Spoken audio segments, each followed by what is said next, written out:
So, Lydia, of course, talking about food, and I have to ask, what is your day like? What do you eat in a day? Oh, yes. No, I'm really glad you asked that question.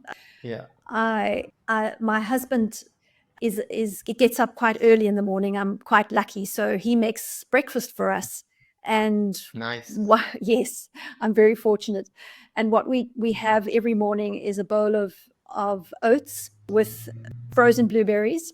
Now, I know that blueberries are expensive, but we feel that we would rather do without other things and Yeah, and heavy. spend the money on berries because they're Definitely. just so powerful for one's health and brain and as you get older and high blood pressure and things like that. So yes, we have our frozen blueberries, our oats, and Mm, then we to increase the fiber right. content, we add in a teaspoon of chia seeds.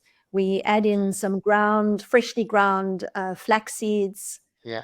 We add in some raw cacao powder for the phytonutrients, the magnesium, the fiber, Mm, and yeah, that's our breakfast. And then we eat a lot of legumes.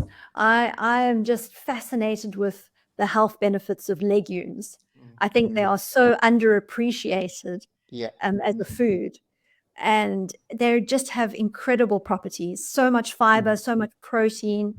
They are high in calcium and magnesium. mm. Yeah, so we eat a lot of legumes either for lunch or for dinner.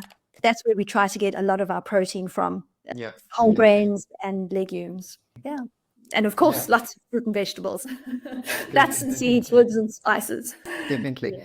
And when you do that, of course, you and that's what a lot of patients have to open their eyes to. They think we come in the world, even a medical school time where you need milk for calcium, you need a Yes. meat for protein, you need a meat for iron and the kind of things.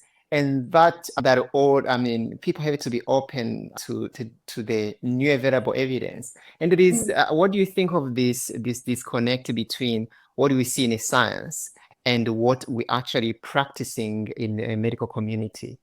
How do you see that? And because that's where we have that discrepancy, because I doubt even a medical school today, I doubt if the medical student that are medical school are learning anything about this, which is so sad. It is. You're so right. There's always this gap between the science and then what and filtering it down to clinical practice. And I believe that the gap can be as long as 20 years, something 30. Yeah. ridiculous as that, Mm, that mm, we can be mm, so far behind the science. It is quite shocking. mm. And hopefully because of the work you're doing and the podcasts and the Yes. you know And the work you're doing. Yes. we can try and narrow that gap down. Yeah, definitely, definitely. And that it brings us